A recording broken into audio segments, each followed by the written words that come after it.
우리는 새로운 환경이나 상황이 주어지면 그에 맞는 각오와 결단을 하게 됩니다. 그래서 학교에 입학하게 됐을 때, 혹은 직장에 들어가게 되었을 때, 결혼을 하고 또 아이를 낳았을 때처럼 이런 큰 변화가 생겼을 때는 더욱 그렇죠. 그리고 새해가 왔을 때도 우리는 다시 시작하기를 염원합니다. 그러나 그런 각오나 결심이 무색하게 얼마 가지 못한다는 것을 우리가 발견하게 되죠. 다시 살고 싶고, 다시 새롭게 살고 싶은데, 우리의 바램처럼 이루어지지 않고, 오히려 늘 그 모습 그대로 살아가는 모습에 실망하고 자책을 느끼다가 체념하게 되는 것이 우리의 모습일 때가 많다는 것입니다.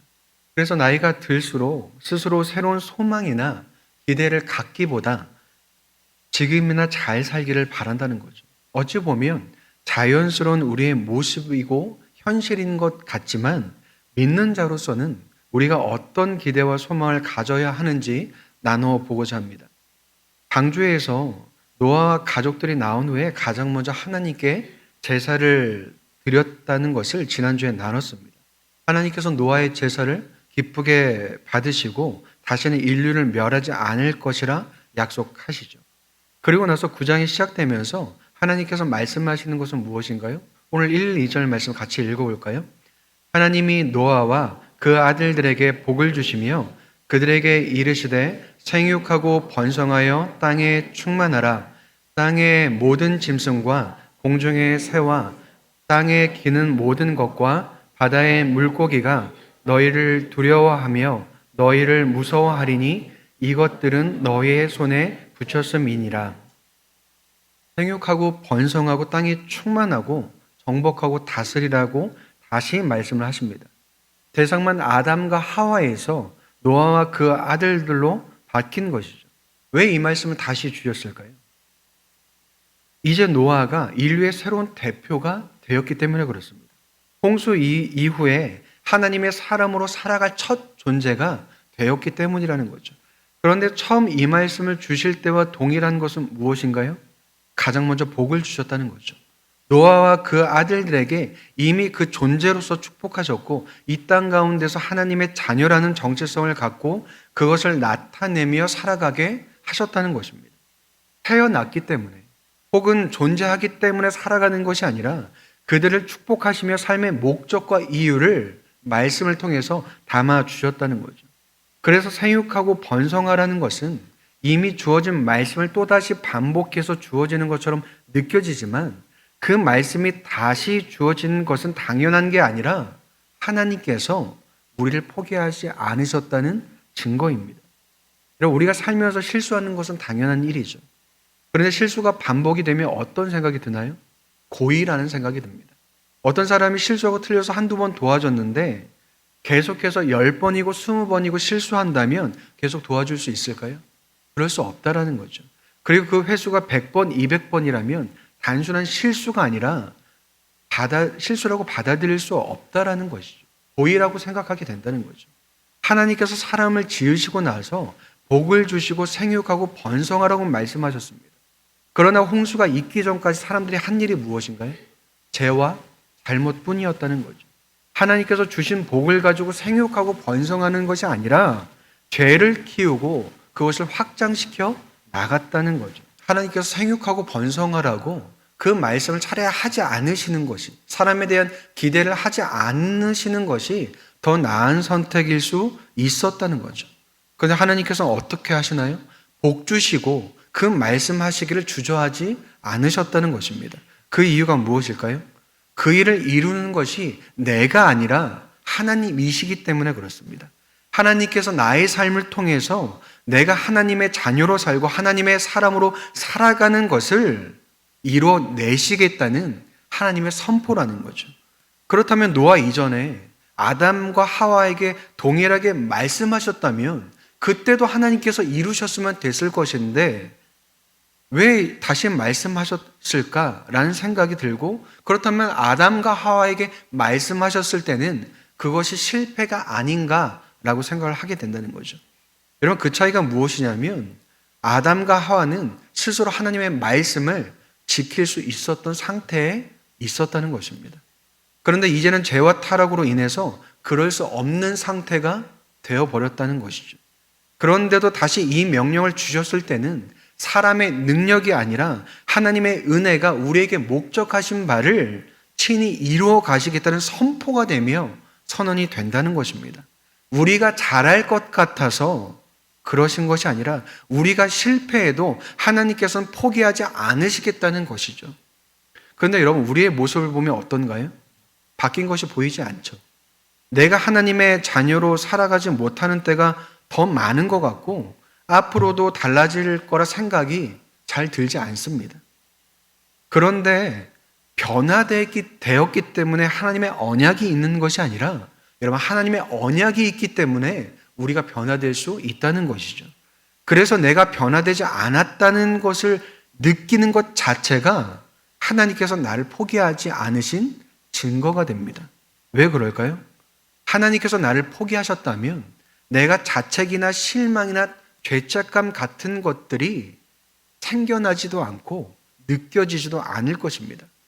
그런데 하나님께서 포기하지 않으셨을 뿐 아니라 하나님의 언약이 아직도 유효하기 때문에 우리가 그런 모든 감정과 생각을 느낄 뿐 아니라 우리는 달라질 수 있다는 거죠.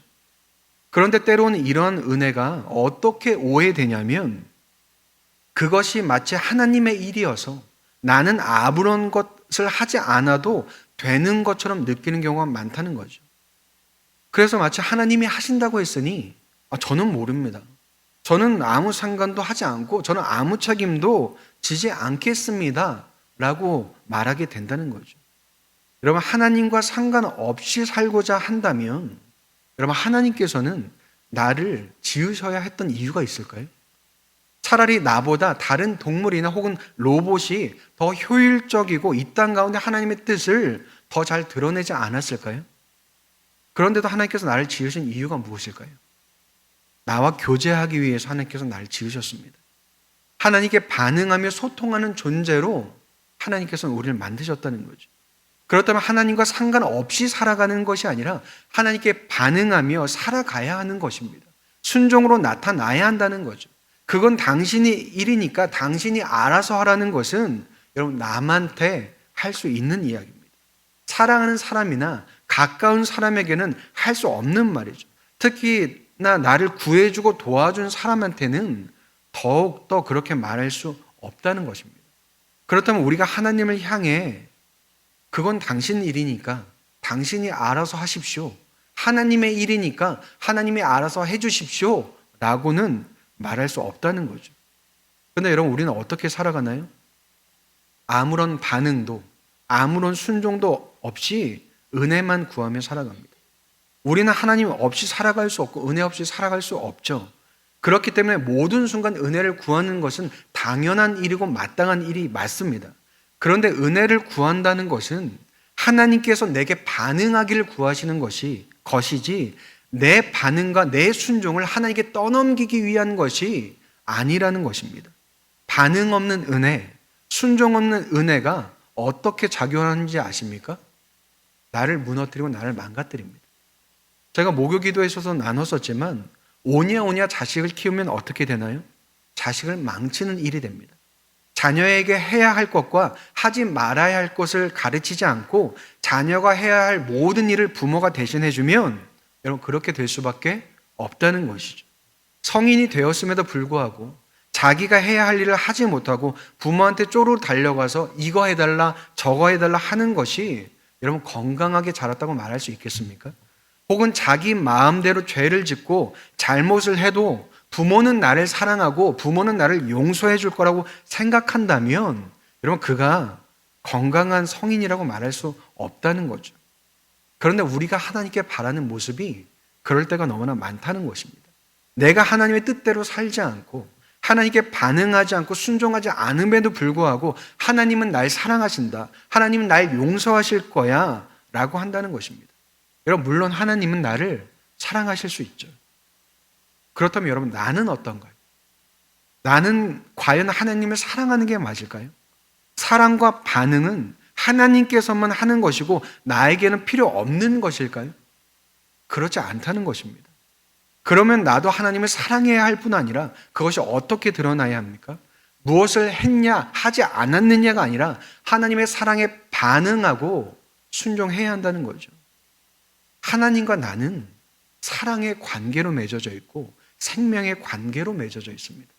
주종 관계로 맺어져 있지 않다고 해서 나에게 아무런 책임과 의무가 없는 것이 아니라는 거죠. 여러분, 이 세상의 관계 속에서도 한쪽에 아무것도 하지 않고서 유지될 수 있는 관계가 있을까요? 없습니다. 부모 자식 관계도 그럴 수 없고 부부 관계도 그럴 수 없다는 거죠. 그렇다면 나와 하나님과의 관계도 그럴 수는 없다는 것입니다. 물론 하나님의 사랑이 나를 놓지 않으시겠지만 그것이 내가 아무것도 하지 않아도 괜찮다는 것을 보증해 주는 것은 아니라는 거죠. 그럼 하나님의 사랑에 반응하고 순종하기 위해서는 어떻게 해야 될까요? 여러분, 하나님의 말씀은 하나님의 사랑일까요? 아닐까요? 우리가 오해하는 것은 하나님의 사랑은 사랑이고 하나님의 말씀은 말씀으로 생각합니다. 여러분, 우리에게 주시는 하나님의 말씀 중에 사랑이 아닌 것이 있을까요? 그렇지 않다는 거죠.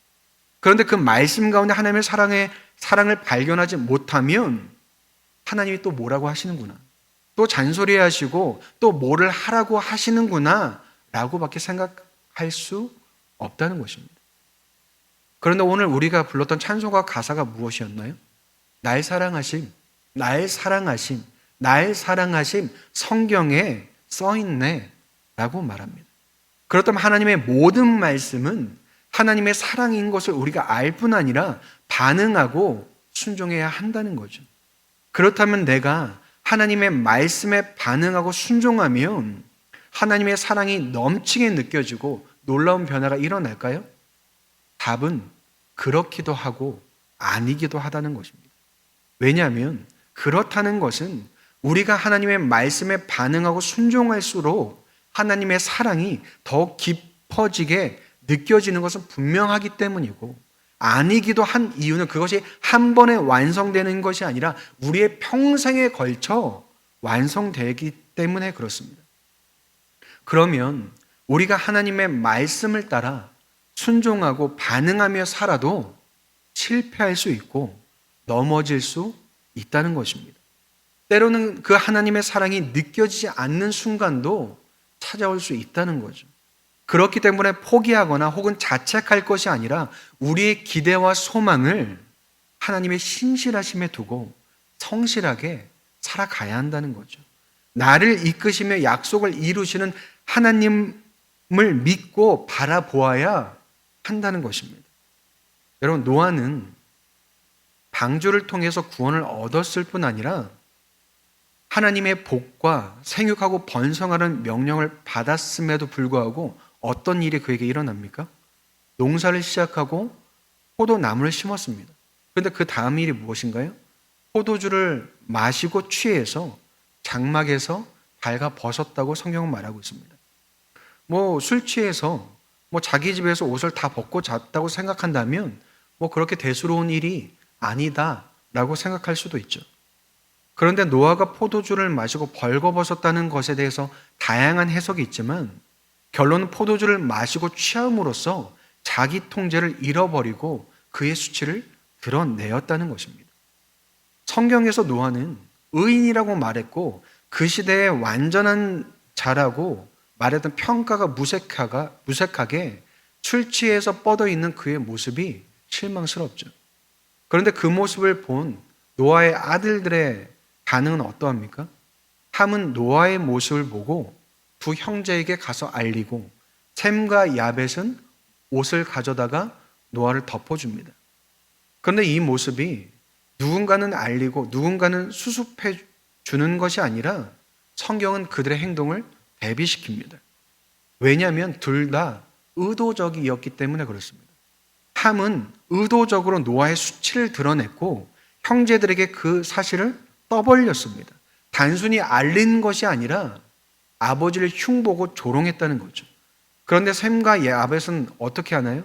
노아의 수치를 보지 않기 위해서 뒷걸음을 쳐서 들어가서 옷으로 덮고 그들의 고개를 의식적으로 아버지를 보지 않기 위해서 노력합니다. 하나님께서 노아의 실수와 수치가 드러났을 때 어떻게 일하시나요? 셈과 야벳을 통해서 그의 수치를 가리시죠. 성경은 노아의 모습을 두둔하거나 잘못이 없다고 말하지 않습니다. 그러나 그의 수치를 덮는 은혜를 허락하신다는 거죠. 하나님께서 직접 노아의 수치를 가리신 것은 아니지만 셈과 야벳을 통해서 그 일을 하셨다는 겁니다. 여러분, 수치를 덮는다는 것은 죄를 없었던 것으로 혹은 그 일을 무마시킨다는 것이 아니라 죄는 그대로 죄이지만 그것으로 하나님의 은혜를 끊지 않으신다는 것입니다. 여전히 신실하신 하나님께서 노아의 죄와 실수에도 불구하고 그를 포기하지 않으시고 그와의 약속을 이루어 가신다는 거죠. 이런 그 신실하심 속에 우리의 기대와 소망을 두어야 하는 것입니다. 그렇다면 죄와 실수의 자리에 넘어져 있을 것이 아니라 누구를 바라보아야 하나요? 하나님을 바라보아야 한다는 거죠. 하나님의 신실하심을 붙잡고 다시 일어나 한 걸음 한 걸음 내딛어야 한다는 것입니다. 나의 의지와 결단으로서 하는 것이 아니라 하나님의 사랑과 은혜에 반응함으로써 우리가 해야 한다는 거죠. 여러분, 많은 사람들이 직장을 그만두고 싶고 일을 그만두고 싶어도 그만두지 못하는 이유가 무엇일까요? 여러 이유가 있겠지만 그 중에 하나는 가족들 때문이라고 말합니다. 가족들 때문에 힘들어도 사직서 내고 싶어도 포기하지 못한다는 거죠.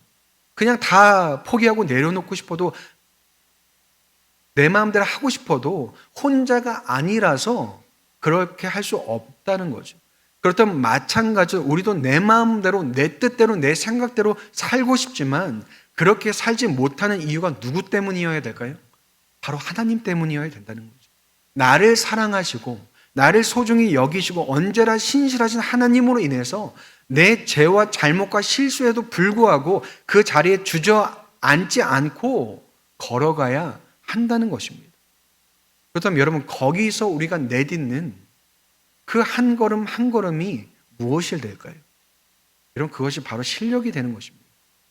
우리가 때때로 각오를 하고 결심을 하고 회개를 하고 새롭게 살려고 해도 이루어지지 않는 이유가 무엇인가요? 그럴 만한 실력이 없고 뒷받침되지 못하기 때문에 그렇습니다. 그럼 실력이 없는 이유는 무엇일까요?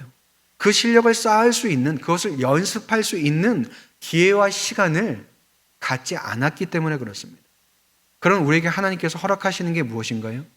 그렇게 살아가고 연습하고 실력을 쌓을 수 있는 기회와 시간을 허락하신다는 거죠.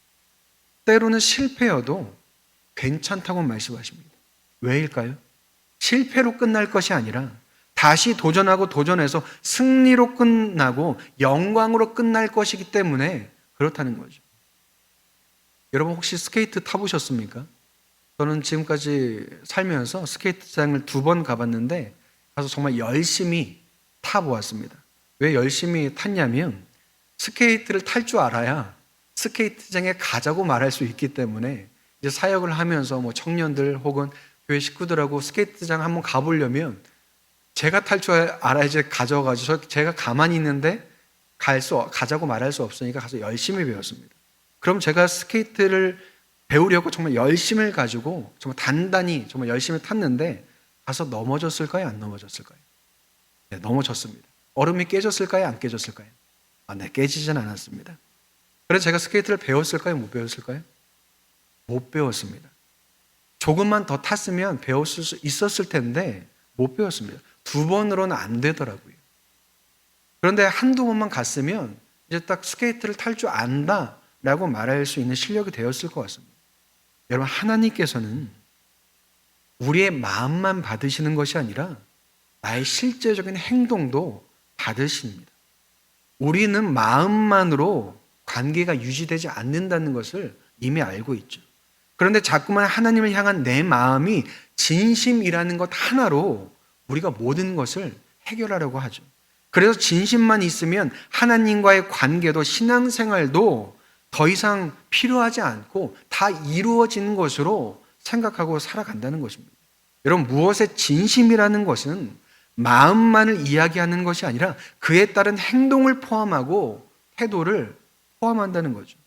여러분, 공부의 진심이라는 것이 공부하기로 마음 먹었다에서 끝나는 것이 아니라 책을 직접 펼쳐서 펜을 들고 공부를 해야 공부의 진심이라고 말할 수 있고, 돈을 버는 것도 돈을 벌기로 마음 먹은 데서 끝나는 것이 아니라 돈을 벌기 위한 실제적인 행동을 해야 돈을 벌기로 그 진심을 다했다고 말할 수 있습니다.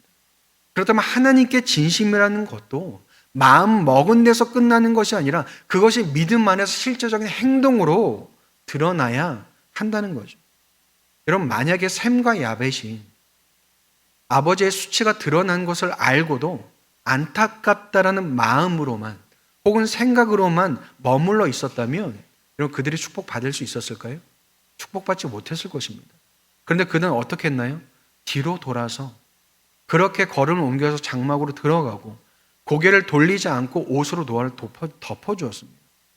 그때 그 모든 사실을 알게 된 노아가 어떻게 축복하나요? 셈의 하나님을 찬송하고 야벳이 창대하기를 축복합니다. 그리고 특이한 건 함을 저주하는 것이 아니라 함의 아들 중에 하나인 가나안을 저주합니다. 그래서 창세기 10장 11장에 보면 셈과 함과 야벳의 계보가 나오는데 셈의 족보가 어디로 이어지는지 아십니까? 바로 믿음의 조상인 아브라함으로 이어지게 됩니다. 함의 족보는 어떻게 이어질까요? 4명의 아들 중에 구스와 가나안의 계보를 설명하는데 가나안의 계보가 가나안 땅에 사는 여러 족속이 되었다고 말하고 있습니다. 여러분, 성경에서 가나안 족속은 하나님을 대적하는 대표적인 민족으로 등장하는 민족입니다. 노아가 아들들에게 선포한 그 축복과 저주는 단순히 그 순간의 행동으로 결정되는 것이 아니라 하나님께서 그들의 후손이 역사 속에서 어떠한 길을 걸어가게 될 것인지에 대한 예언적인 선포였습니다. 그래서 이 예언은 세대를 지나가면서 실제가 되고 그들의 선택하고 살아간 삶의 방향 속에서 그대로 드러나게 되었다는 거죠. 결국 여러분, 한 사람의 선택은 하나의 행동으로 끝나지 않고 반복을 만듭니다. 그리고 그 반복은 삶을 만들어내고 방향성을 만들어낸다는 거죠. 그리고 예외 없이 다음 세대에 영향을 끼친다는 것입니다. 그러므로 한 번의 실수가 축복과 저주를 대대손손 결정하는 것이 아니라 삶으로 드러난 믿음과 방향이 후손에게 흘러가 그들도 그 길을 보고 배우며 따라가게 한다는 거죠. 그렇다면 여러분, 나는 지금 셈과 같은 모습으로 살아가고 있습니까? 아니면 함과 같은 모습으로 살아가고 있습니까? 누군가의 실수와 잘못과 연약함을 보았을 때 어떻게 반응하십니까? 그런데 그것보다 더 중요한 것은 셈과 함만을 떼어서 볼 것이 아니라 노아와의 관계 속에서 본다면 나는 셈 같은 아들입니까? 아니면 함 같은 아들인지를 보아야 한다는 것입니다. 여러분, 삼자의 입장에서 보았을 때는 셈은 허물을 덮었고 함은 허물을 드러냈죠. 그러나 노아의 관계에서 보면 셈은 아버지와의 관계를 지켰고 함은 아버지와의 관계를 깨뜨렸습니다. 만약 함이 아버지인 노아에게 자기 마음대로 행동해 놓고서도 아버지는 나를 용서하실 거야, 아버지는 나를 사랑하실 거야 라고 말한다면 어떨까요? 여러분, 혹시 그러한 함의 모습이 내 모습은 아닐까요? 아니면 아버지가 무엇을 하든 아무런 관심도 상관도 없어 하는 것이 내 모습이 아닐까요? 아니면 아버지의 사랑 속에서 그 따스함을 느끼며 그에 반응하며 순종하는 그 모습이 내 모습일까요? 여러분, 결국 반응과 순종은 그 자체가 아니라 그로 인해서 하나님과 얼마나 건강한 관계를 맺고 있는지가 이런 기준이 되어야 하는 것입니다. 내가 하나님 앞에 어떤 아들이고 어떤 딸인지, 혹은 몇 살 된 아들로 혹은 몇 살 된 딸로 살고 있는지, 그 나이에 맞게 살아가고 있는지를 보아야 한다는 거죠. 한 10여 년 전쯤에 TV 프로그램 중에 붕어빵이라는 프로그램이 있었습니다. 기억하실지 모르겠지만 연예인 부모와 자녀가 나와서 퀴즈도 풀고 게임도 하고 하는 그런 예능 프로그램이었습니다. 그러나 그때 눈에 띄던 가정이 하나 있었는데 몇 해 전에 그 꼬마가 자라서 이제 대학생이 됐는데 서울대에 입학했다고 이제 방송에서 막 이렇게 알려주더라고요. 그런데 그 부부 사이가 너무 좋아 보이고 또 아이들에게도 너무 좋은 부모처럼 보이고 화목한 가정이어서 참 인상 깊었습니다. 그런데 그 자녀가 서울대 갔다는 사실보다 그런 가정이라면 아이가 잘 될 수밖에 없다라는 생각이 다시 한번 들더라고요. 그런데 우리가 살면서 그런 부모를 만나기는 힘든 일이고 그런 부모가 되어주기도 참 힘든 일입니다. 그런데 성경 전체가 말할 뿐 아니라 창세기가 말하는 것은 무엇이냐면 하나님께서 나에게 가장 좋은 그 부모가 되어주신다는 사실입니다.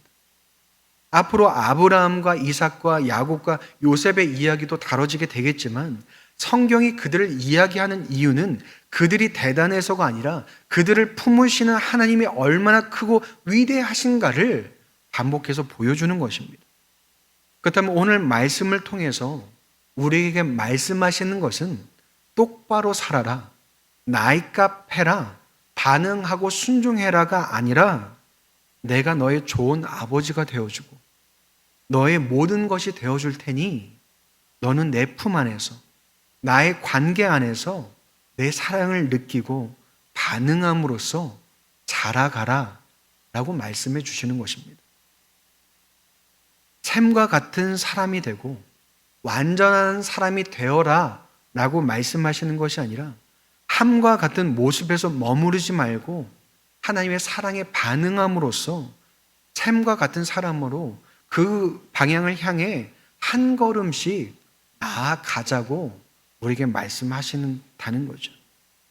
그렇다면 오늘도 우리를 포기하지 않으시고 죄와 잘못 속에서도 함께 걸으시며 언약을 이루시는 하나님 앞에 우리가 드려야 될 고백이 무엇일까요? 하나님의 사랑에 반응하며 순종하는 하나님의 자녀로 자라가게 해달라는 고백이 있어야 한다는 것입니다. 이게 몇몇의 고백이 아니라 우리 각자의 고백이 하나님께 올려져야 한다는 거죠. 그래서 우리의 삶이 하나님 품 안에서 자라가는 자녀의 삶이 될 수 있도록 우리가 이 한 주를 살아가야 한다는 것입니다. 그렇다면 그렇게 하나님의 사랑 안에서 그 사랑에 반응하며 순종하며 자라가는 저와 여러분이 되기를 주님의 이름으로 축복드립니다.